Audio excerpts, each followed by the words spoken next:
Y a su nombre, gloria al Señor. Dele un aplauso más al Señor.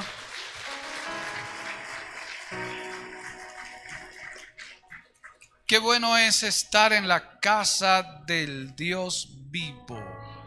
Tome su lugar, por favor, colóquese cómodo.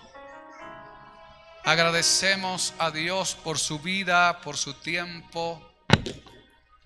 Agradecemos a Dios por haberlo convocado, por haberlo traído y porque usted se pueda conectar hoy con nosotros aquí en esta casa y a través de donde nos puedan oír en esta señal.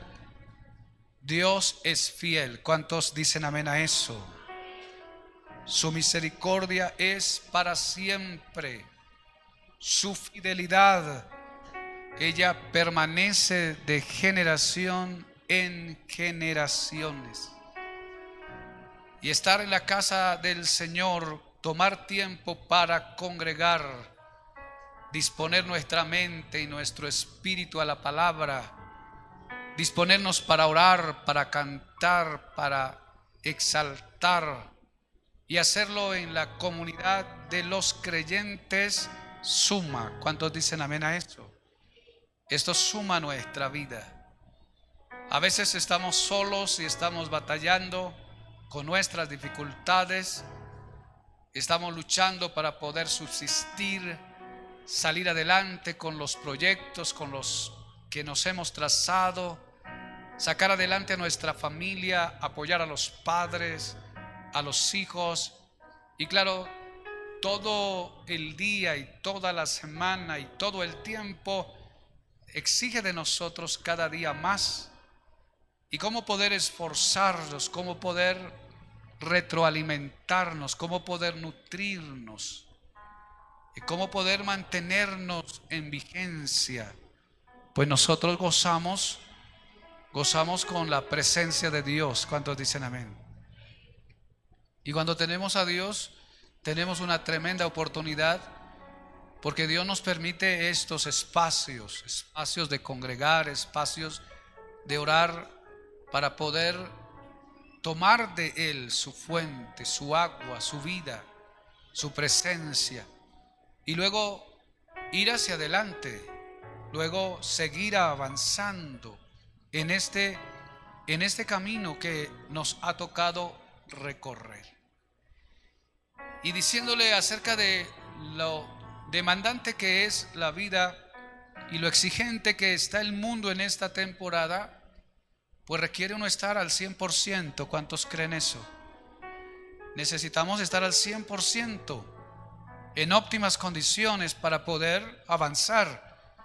Necesitamos estar al 100% para poder responder a la demanda.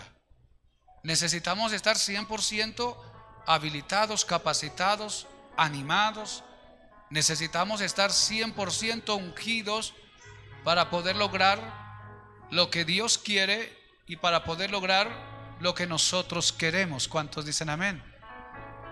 Y entonces habrá usted dado cuentas en su vida que a veces se cansa, a veces se agota, a veces se desalienta y como que no hay fuerzas para ir, y de repente usted perdió como el ánimo y puede estar necesitando como alguna repotencialización. ¿Y cómo lo hacemos? ¿Cómo podemos tomar esa fuerza? Pues todas las cosas que son hechas, comenzando con nosotros, requerimos una cierta cantidad de fuerza para poder hacer, para poder avanzar. Los aparatos electrónicos, los aparatos de transporte, las máquinas que hoy usamos para poder desarrollar trabajos, ellas tienen una fuente de donde reciben su fuerza y las hace funcionar, las hace rendir. Nosotros los seres humanos también. No basta solamente con querer, no basta solamente con desear. Uno necesita tener fuerza. ¿Cuánto lo creen? Tener aliento, tener ánimo y tantas otras cosas que son necesarias para poder rendir. Yo no sé en esta noche quién de repente necesita fuerza del Señor, quién necesita llegar a ese 100% por lo menos de la utilidad, la habilidad que hay, y de repente en estos últimos días ha usted venido perdiendo terreno y como que ya no tiene el aliento para avanzar en esa demanda que usted tiene. Yo quiero que vaya una historia de la Biblia para mostrar uno de los milagros más de Jesús, porque en los viernes que estamos trabajando, el Espíritu Santo nos ha puesto a revisar esa serie de milagros que Jesús hizo cuando estuvo presente, esas obras poderosas que Él llevó a cabo. Y como hay una gran variedad y una gama amplia de tantos milagros, pues estamos escogiendo uno cada viernes para poderlo evidenciar en la enseñanza y sacar algunas lecciones importantes para nosotros. Le quiero invitar al Evangelio de Marcos. Estoy acá con Marcos, el capítulo 3 de Marcos, el verso 1. Y quiero que vea esta historia. Capítulo 3 de Marcos 1 en adelante. Dice: Jesús entró otra vez en la sinagoga y había en ella un hombre que tenía una mano seca. ¿Cuántos dicen amén a eso? Este hombre tenía seca una mano. Y le acechaban para ver si en el día de reposo le sanaría, a fin de poder acusarle. Entonces dijo al hombre que tenía la mano seca: levántate y ponte en medio. Y les dijo: ¿es lícito en los días de reposo hacer bien o hacer mal, salvar la vida o quitarla? Pero ellos callaban. Entonces, mirándolos alrededor con enojo, entristecido por la dureza de sus corazones, dijo al hombre: extiende tu mano. Y él la extendió y la mano le fue restaurada sana. ¿Cuántos dicen amén? Y salidos los fariseos, tomaron consejo con los herodianos contra él para destruirle. Para destruir. Ahora bien,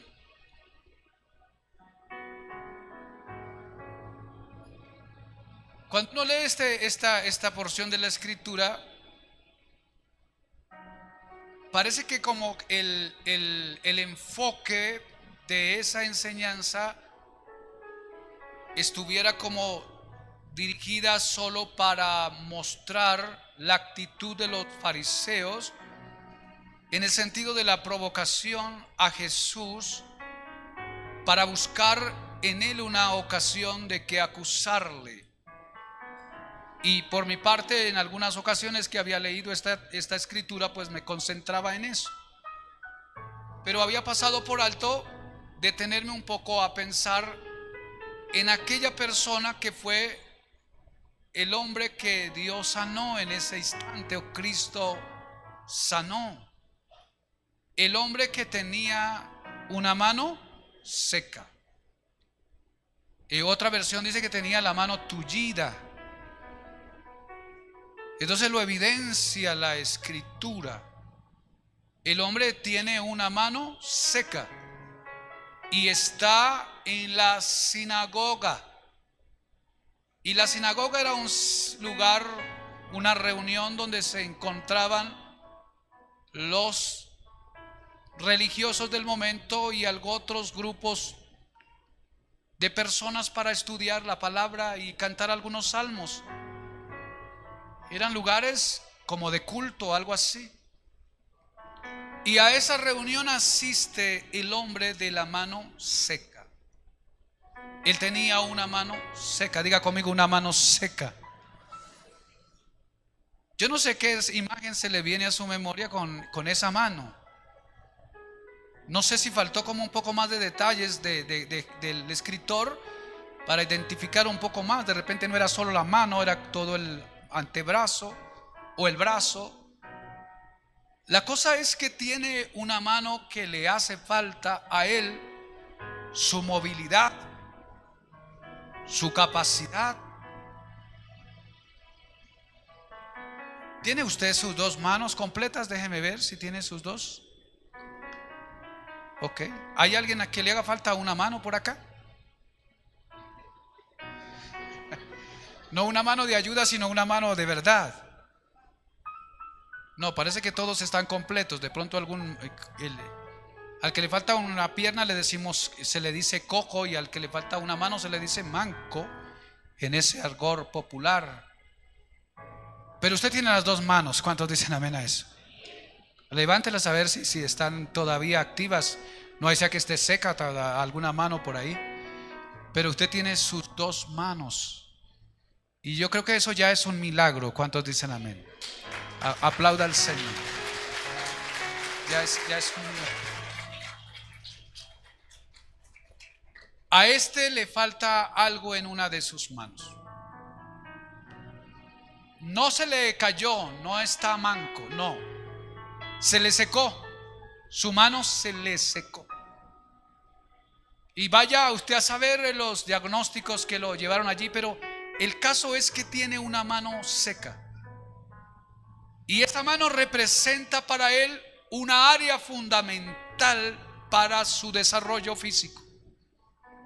Conocemos casos donde las personas tienen quizás hasta muchas más desarrollo y habilidades y logros que los que estamos completos, hablando en términos de extremidades, y se vuelven objeto como de admiración y de estímulo para uno. Pero el hecho es que si hay algo de la parte biológica y natural de uno que no está en funcionamiento, quiere decir en términos naturales que esa persona no está al 100%.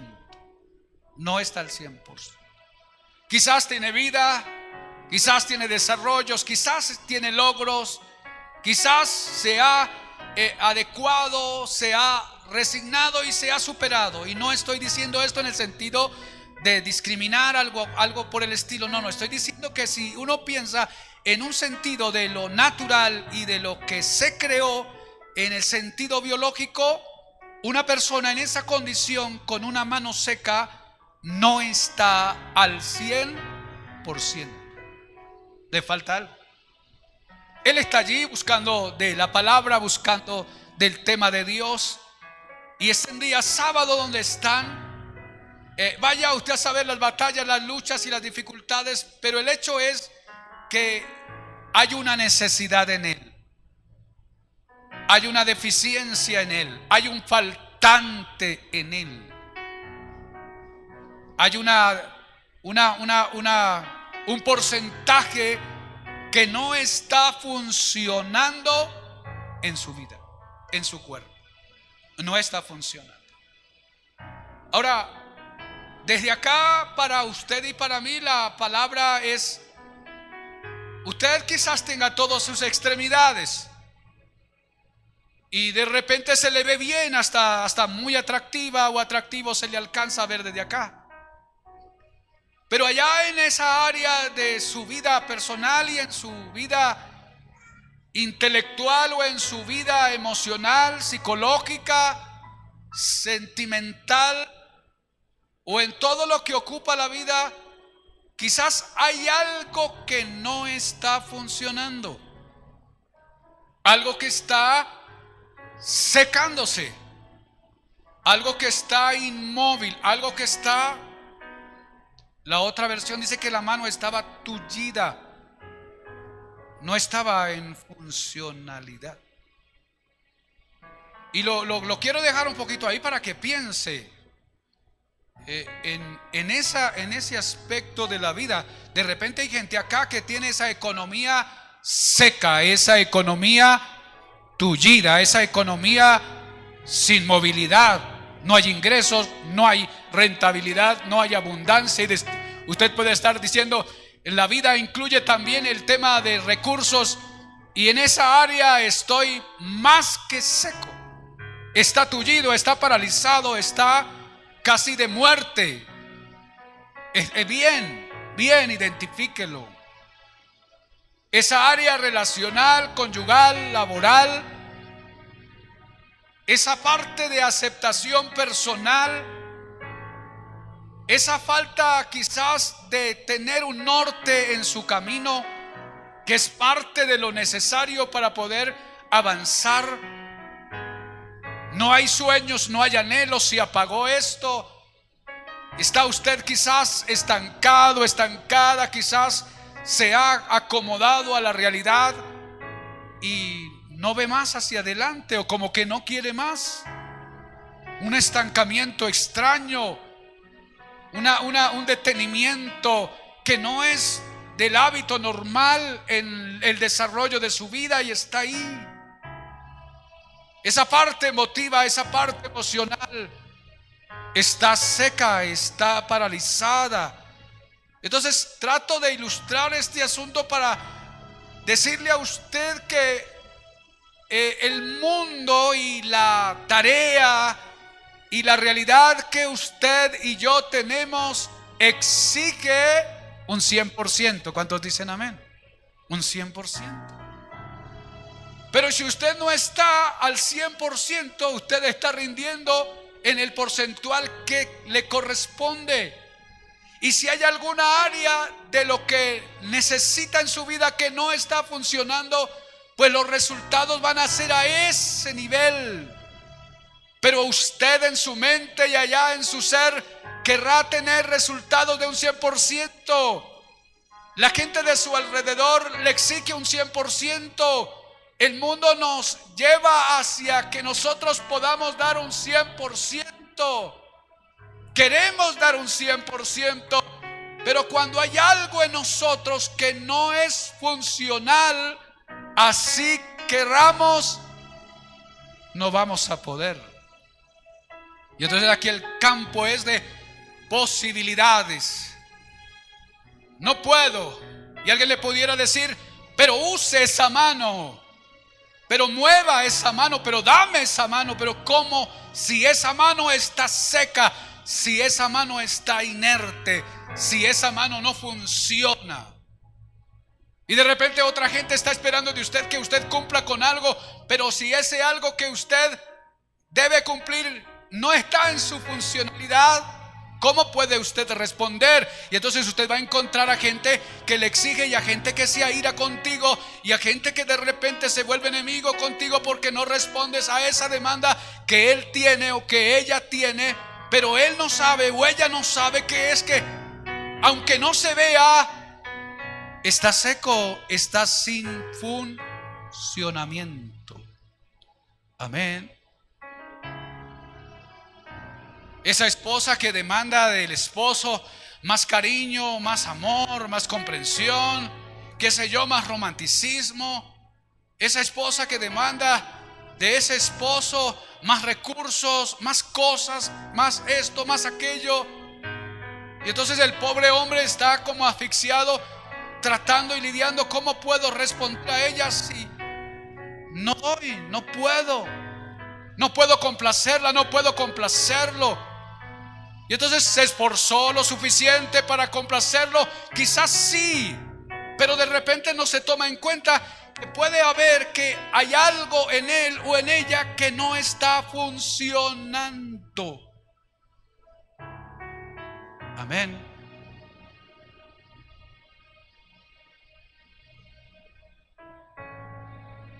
Y cuando uno se encuentra gente así, o cuando uno está así, porque a veces no es de todo el tiempo, sino hay momentos, entonces la vida se le vuelve a uno un poco complicada. el ambiente que está alrededor se torna gris.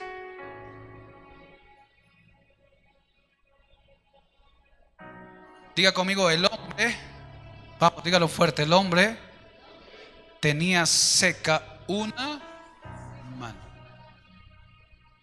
Está seco. Ahora, por el otro lado, tenemos a unos fariseos, a unos religiosos aferrados a sus dogmas y a su rigidez religiosa. Ellos habían recibido dentro de la ley que se respetara el séptimo día, el Sabbat. El Sabbat entró en los 10 mandamientos y luego en las reflexiones de Moisés y en todos los escritos del Antiguo Testamento. El Sabbat es importante para ellos.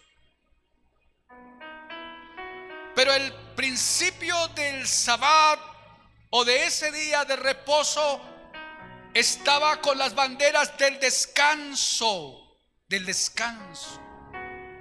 Dios había establecido en esa gama de reglas que el hombre dedicara un día para descansar y para que diera descanso a aquel que estuviese trabajando para él, un día de descanso. Y Dios quería que el hombre pudiera adorarle a él, no solo en una semana de actividades, de labores funcionales, sino también que hubiese un día de descanso, y en ese descanso también hubiese la oportunidad de adorarle y de honrarle a él. En esa función, en esa participación de descanso. Y entonces aparta el Sabbat y les dice: ustedes lo van a respetar para que ustedes descansen, porque no todo es trabajo, no todo es desgaste. Ustedes deberán aprender en su agenda a descansar. Diga conmigo, descansar. ¿A cuánto les gusta descansar? A algunos demás les gusta descansar, pero el descanso es de Dios. Es más, la promesa es que Dios da descanso. Descanso era el origen, era el principio, descansar. Pero claro, como somos nosotros los seres humanos y agarramos las cosas y a veces las malinterpretamos y las volvemos rígidas, ellos se volvieron religiosos con el día sábado. No solamente no descansaban, sino que se habían vuelto tan dogmáticos en ese aspecto que no permitían nada. En un sentido, todo era malo y estaban pendientes para juzgar a quien no estaba cumpliendo con el mandato. Y el punto no era para que estuvieran pendientes de quién cumplía o quién no cumplía. El punto era un principio que Dios había establecido en una necesidad que requiere el cuerpo, el hombre, la persona, la familia y la sociedad. Descansen, descansen por el amor de Dios. Toque a la persona que está a su lado y dígale: descanse. Descanse, tanto trabajo, tanto agotamiento, tanta carrera, tanto estrés. Descanse. Y entonces te levantas a las 4 o 5 de la mañana y llegas por allá a las 12 de la noche a reposar. Te vas a morir igual que los demás. Descansa. Trabajas de 7 a 12 de la noche. Trabajas los 7 días de la semana, los 30 días del mes. Descanse por el amor de Dios. Es bíblico. Pero el tema era eso.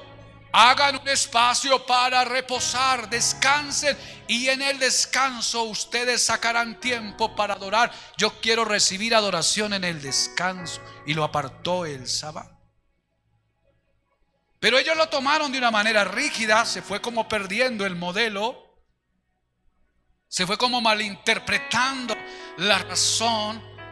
Y entonces esto sirvió ahora para que aquellos que tenían la autoridad religiosa estuvieran pendientes en el mínimo detalle de quién se descuadraba un día sábado para juzgarlo. Y entonces Jesús viene ahora y va a comenzar a violentar ese Sabbat. Y no en el sentido original de Dios, en la regla de Dios, sino en el sentido de la religiosidad y la tradición que ellos, como fariseos y saduceos, y aquellos que tenían esta regla rígida, la habían pervertido. Y entonces ante esto Cristo va a venir en ese Sabbat hacia la sinagoga y va a encontrar al hombre que no está funcionando al 100%. Y ahora encontramos a Cristo que está allí y lo ve. Y entonces ahora todos sabían que Jesús no se podía quedar quieto donde hubiese una necesidad. Sabían que Jesús no iba a dejar a un enfermo sin extenderle la mano para darle lo que él podía hacer en medio de su ministerio. Y dice que lo provocaban o estaban como vigilándolo a qué horas Jesús comenzaba a ministrarlo a él para tener un argumento religioso y luego ir a condenarlo ante las autoridades y denunciarlo como un hereje o violador de las reglas establecidas. ¡Qué desgracia! Diga conmigo, ¡qué desgracia! Vamos, dígalo fuerte, ¡qué desgracia! Y sabe, ese espíritu diabólico o carnal que se le pueda llamar, ese va mutando en todas las generaciones. Estaba allá, estaba luego en la iglesia, también se manifestó en la primitiva, luego en las iglesias, luego en las generaciones. Un sentido de temas que Dios ha entregado para beneficiar la vida. Luego nosotros las volvemos rígidas y luego nos volvemos gente religiosa y perdemos el sentido original por lo cual Dios las estableció. El caso es, mi hermano y mi hermana, que yo no sé cómo está usted lidiando o percibiendo la vida y sobre todo la fe. Y de repente usted venga a la iglesia, venga a la congregación, o usted esté en la congregación y tenga un marco de referencia preconcebido desde una perspectiva religiosa para decir: es que aquí se tiene que hacer así, así, así. Si no se hace así, entonces esto no es de Dios. Y de repente usted se vuelva una persona crítica, murmuradora, quejándose de todo y de todos los que hacemos parte del cuerpo de Cristo, y haya perdido usted la sensibilidad y el amor, y queriendo de repente defender una responsabilidad de una palabra que fue entregada para nosotros, o de usted haya perdido el sentido claro y correcto de todo esto que tiene que ver con el ambiente del amor. ¿Cuántos dicen amén? El amor y la bondad. Y lo perdemos. Entonces nos volvemos reglas, y las reglas nos oprimen. Ahora, las reglas no son dañinas, las reglas son el orden para que las cosas funcionen. Pero cuando usted se levanta para defender completamente las reglas a capa y espada, usted va a terminar queriendo defender el bien haciendo mal. Amén.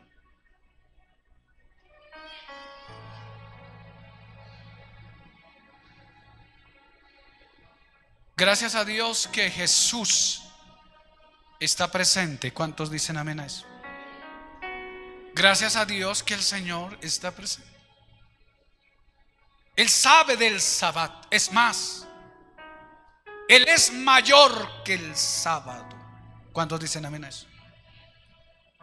Él estableció con el Padre y con el Espíritu Santo los 10 mandamientos y los entregaron a Moisés. Él construyó junto con el Padre y el Espíritu Santo en los 6 días la creación, y en el 7º día, según el relato, descansaron. Él sabe de eso. Él recomienda el descanso, pero por ningún lado había dicho que en el día sábado, por causa del descanso, no se dejara de hacer el bien. ¿Cuántos dicen amén? No se dejara de hacer lo bueno. Y entonces les hace la pregunta cuando ellos lo están como queriendo juzgar. Entonces les hace la pregunta allá en el verso 4 y dice: y él les dijo: ¿es lícito en los días de reposo hacer bien o hacer mal? ¿Salvar la vida o quitarla? Dice: nadie habló. Cerraron el pico. ¿Y por qué lo cerraron? Porque ellos se habían vuelto duros. El corazón de ellos se había vuelto como una piedra. Se les había perdido la sensibilidad. Ya no hay amor por el prójimo en ellos. Ya no hay tolerancia. Solo hay una idea vaga de defender un patrón, queriendo cumplir una regla, pero habían perdido la esencia. Habían perdido la compasión, habían perdido el amor, se habían salido del foco. Dice que el Señor le dio ira, le dio enojo y le dio mucha tristeza de verlos en un corazón tan duro. Y tan duro fue el corazón de este grupo de gente que salieron de ahí, no recibieron la reflexión y se fueron a organizar para dañar el futuro del Cristo en su presencia. Entonces lo vamos a encontrar. Y de repente usted se ha encontrado con alguno de ellos o está lidiando con alguno de ellos. Alguien así rígido, alguien sin sensibilidad, alguien que parece ser que está defendiendo una causa, estableciendo una regla, pero ha perdido la sensibilidad. El amor ya no está ahí y se volvió tosco, agresivo, y de repente está dañando y no está haciendo el bien. Y cuánta gente se va de las iglesias y se pierde de los ministerios, quizás por gente como esos. Yo recuerdo que cuando vine a Cristo, yo llego a Cristo muy golpeado sentimentalmente, emocionalmente, de una tragedia, de un ambiente de niñez y de adolescencia muy compleja. Y llego a la iglesia y encuentro la iglesia y encuentro de Dios, recibo a Cristo en mi corazón y lo abrazo. Ahora yo estoy entendiendo el nuevo nacimiento y tengo todo el fuego de Dios en mi corazón. Pero ahora quiero ir al otro paso, quiero bautizarme. Quiero recibir las lecciones para ir a bautizarme. Y entonces oí en los anuncios de la iglesia que esta área estaba encargada a un anciano de la iglesia, un hombre ya mayor. Y entonces teníamos que acercarnos a él para poder registrarnos. Y yo esperé y había una cola, 1, 2, varios pasaron, se registraron. Y entonces él se enredó por allí atendiendo a una joven y ya era tarde para mí. Me acerqué a él y le toqué el hombro para decirle que me inscribiera. Y el hombre se volvió en el hombre viejo. Un anciano, director de los catecúmenos para el discipulado, se volvió en el hombre viejo y me insultó. Me insultó después de haber terminado el culto. No le enseñaron a respetar. No fue a la escuela, no le brindaron ni siquiera los principios adecuados de cortesía y respeto para sus autoridades. Yo quedé allá sentado en la silla viendo al pastor, porque era un pastor. Y entonces ese cuadro de agresividad y como de desprecio en ese momento, yo lo tomé mal. Yo dije: si este es el lugar para sanar a los enfermos, con este demonio no me quedo en este lugar. Claro, yo era inocente y todavía muy débil en la fe, pero me ofendió y me hirió, me dolió. Y entonces yo me doy vuelta y dije: no más. ¿Sabe? Por esa actitud de aquel hombre, que es un hombre de Dios, pero que en ese momento se descontroló por causa del temperamento, quizás de su carácter, y en ese momento mostró una versión que no debía, casi acaba conmigo. Yo me fui de la iglesia donde recibí al Señor y duré 6 meses sin volver a la iglesia por esa experiencia. Esa experiencia. ¿Sabe por qué estoy diciendo esto? Porque a veces nos suele pasar a nosotros que perdemos la sensibilidad de lo que nos corresponde, la compasión y el amor los unos por los otros. ¿Cuántos dicen amén a eso? ¿Cuántos alaban al nombre del Señor? Entonces no la pierda. Por el amor de Dios, no pierda eso. Que la tarea que se le ha asignado, que la función que está desarrollando, que el ministerio que está llevando a cabo no lo englobe o no lo deje a usted caer en estos ambientes y termines quizás dañando a alguien en la carretera. Entonces es como un manto religioso que se nos quiere colocar a veces en nuestra vida, porque pensamos que estamos haciendo bien para el Señor, pero terminamos haciendo mal para aquello a lo cual Dios nos encomendó, porque lo primero y lo básico del reino es la compasión. ¿Cuántos dicen amén? La compasión. El amor por aquel que está necesitado. Entonces ahora Cristo, como Él no tiene ningún error y sabe cuál es la actitud correcta, entonces vamos a tener a Cristo ahora funcionando para mostrar la evidencia de lo que debe hacerse con respecto a una vida en Dios. Y entonces llama al hombre y lo coloca delante de ellos y lo trae al frente. Y luego de usarlo como una referencia, dice que para mostrarle a ellos le dijo al hombre: extiende la mano. Diga conmigo, extiende la mano. Vamos, dígalo fuerte, extiende la mano. Y el hombre extendió la mano y la mano le fue restaurada. La mano que estaba seca cobró la vida. La mano que estaba seca o inmóvil ahora se va a mover. La mano que estaba inerte ahora tiene movilidad. La mano que no servía ahora va a servir. La parte que no funcionaba ahora va a funcionar. ¿Y por causa de qué? No por causa del fariseo, no por causa del herodiano, no por causa del religioso que estaba enseñando la verdad de Dios y cuidando la gloria de Dios. No, a través de eso no. Funcionó y se restauró por causa del poder manifestado en la bondad y en la gloria del Cordero de nuestro Salvador. Se restauró y su mano le fue devuelta. Si usted sigue el relato, parece que el mensaje como que se dispersa este mensaje y como que se centra en ellos, porque los que estaban ahí no dieron la gloria a Dios. Hermano, la mano que estaba tullida, la mano que estaba seca, ahora cobró la vida. Lo que no servía ahora sirve. Lo que no se podía hacer ahora se puede hacer. Delante de los ojos de aquellos religiosos, no les dio el corazón para darle gloria a Dios, ni para quedar asombrados. Se fueron en ira, y dice, se fueron para planear cómo destruir a Cristo. Esa es una actitud del diablo. ¿Cuántos dicen amén a eso?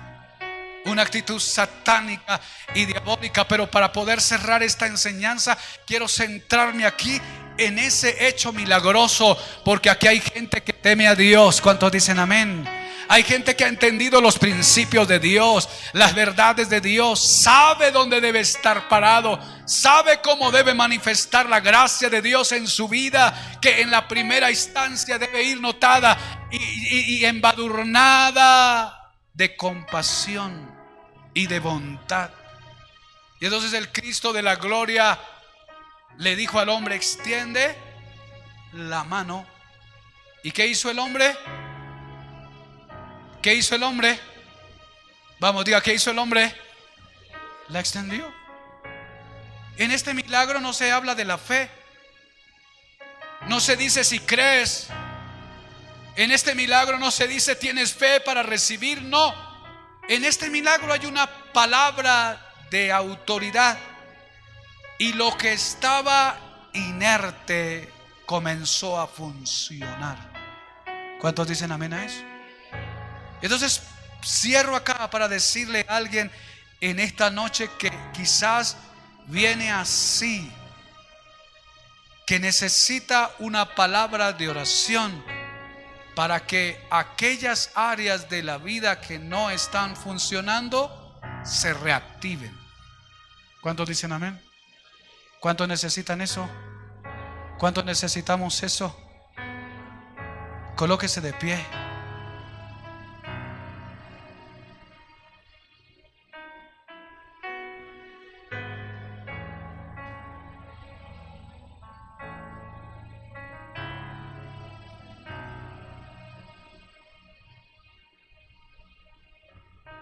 Y entonces aquí voy a apelar a su conciencia y a la información que usted tiene de usted mismo. Y si acaso es alguna enfermedad, y si acaso es algún dolor en el cuerpo, y si al caso es una dificultad física que suele pasar y que cada día abunda en nuestra carretera, entonces le voy a pedir que venga un minuto al altar.